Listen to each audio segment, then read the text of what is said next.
खुफ़ैन के हवाले से, मसल अल खुफ़ैन, मोज़ों पर मसा के हवाले से बयान की, वो मैं आपको बयान कर दूँ। हज़रत अली के अल्फाज क्या हैं? फरमाया लौ काना दीन बिर राय, अगर दीन राय के साथ होता ना, क़ियास के साथ होता, लकाना बातिनुल क़दमैन अहक्कु बिल मस मिन ज़ाहिरिहिमा। फरमाया कि फिर कदमैन का जो बातिन है, तलवा है, वो ज़्यादा हक़ रखता था मसे से बनिस्बत इसके कि उसका जो ज़ाहिर है, जो उसके ऊपर वाला हिस्सा है, इंसान अपने ऊपर वाले हिस्से पाँव पर मसा करता है। तो फरमाया कि अगर राय को मद्देनज़र रखा जाता तो फिर नीचे वाले हिस्से को उस पर इंसान मसा करता।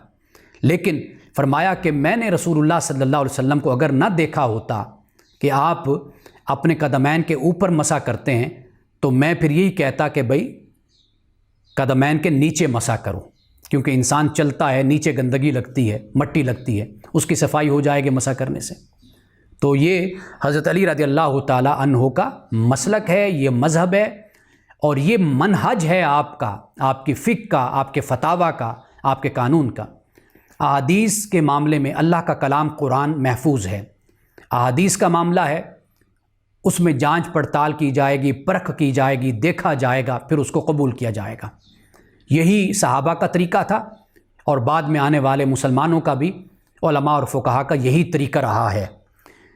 कुरान महफूज है, बाकी जो कुछ भी है उसको कुरान के आईने में और कुरान के मीज़ान पर और तराजू पर उसको तोला जाएगा और देखा जाएगा, फिर उसको कबूल किया जाएगा।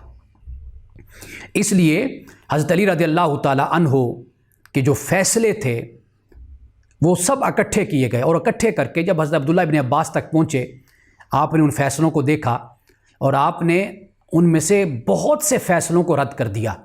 आपने फरमाया कि ये फ़ैसले हज़रत अली ने नहीं किए और ना वो कर सकते हैं, ये उनकी शान के मुताबिक ये फ़ैसले नहीं हैं। एक किसी ने किताब मुदव्वन की, मुदव्वन करके हज़रत अब्दुल्लाह इब्न अब्बास के पास लेकर वो आया, एक अच्छी भली किताब बन गई और आपने उसमें से बहुत से फ़ैसलों को रद्द कर दिया। फरमाए कि ये हज़रत अली रज़ियल्लाहु ताला अन्हु की शान नहीं है, उनका मर्तबा नहीं है कि वो इस तरह का फ़ैसला दें।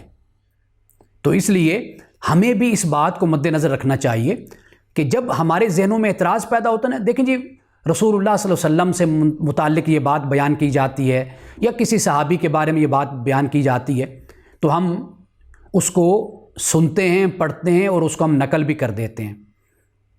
ऐसा नहीं होना चाहिए। अगर वो हदीस, वो रवायत अगर हमें ये नज़र आता है कि वाकई कि ये कुरान के मुताबिक है, कुरान इसकी तायीद करता है, तस्दीक करता है, वो तो जी बिस्मिल्लाह, उसको बयान करना चाहिए। लेकिन वो बातें कि जिससे एतराज़ात वजूद में आते हैं और जो मर्तबे और दर्जे और शान के ख़िलाफ़ हैं, उन बातों से परहेज़ किया जाना चाहिए।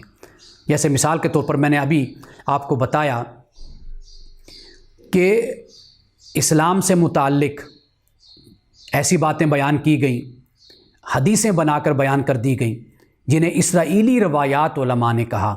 इसराइली रवायात यही कि छोटा सा कोई अमल करो तो बड़ा दर्जा, ये कैसे हो सकता है? अगर इस तरह दर्जे मिलते होते, अम्बिया अलैहिस्सलाम ने अपनी जानें कुर्बान कर दी, मुशक्क़तें मुसीबतें उठाईं, इब्तिला में मुब्तला रहे, अल्लाह सुब्हानहू व तआला की तरफ से कितनी इम्तिहानात और आजमाइशें उन पर आईं, सहाबा ने कितनी मुश्किलात में वक्त गुजारा। आप देखिए सैयदना फ़ारूक आज़म को शहीद किया गया, सैयदना उस्मान गनी को शहीद किया गया, सैयदना अली मुर्तज़ा रज़ियल्लाहु तआला अन्हुम, इन सब को शहीद कर दिया गया। कितनी ज़िंदगी में दिक्कतें और परेशानियाँ आईं। तो क्या ये आसानियाँ नहीं थी कि वज़ाइफ़ और ये इसराइली रवायात के चंद आमाल करो और फिर बड़े से बड़ा दर्जा हासिल कर लो? फिर इतनी मुशक्क़त में ज़िंदगी गुजारने की क्या ज़रूरत थी? इसलिए अल्लाह के दीन से ये रवायात और ये सारे जो बयान की जाती हैं, ये टकराती हैं, इनका तसादुम है। इसलिए इनको एक लम्हे के लिए भी कबूल नहीं किया जा सकता।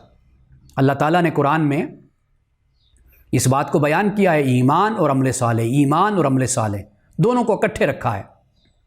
फिर इंसान अल्लाह की बारगाह में जब हाजिर होगा तो फिर जन्नत का हकदार बनेगा। तो इस पर बड़ा काम हो चुका। जो काम तहकीक का होता है, बदकिस्मती से वो हम में रिवाज नहीं पाता, मशहूर नहीं होता।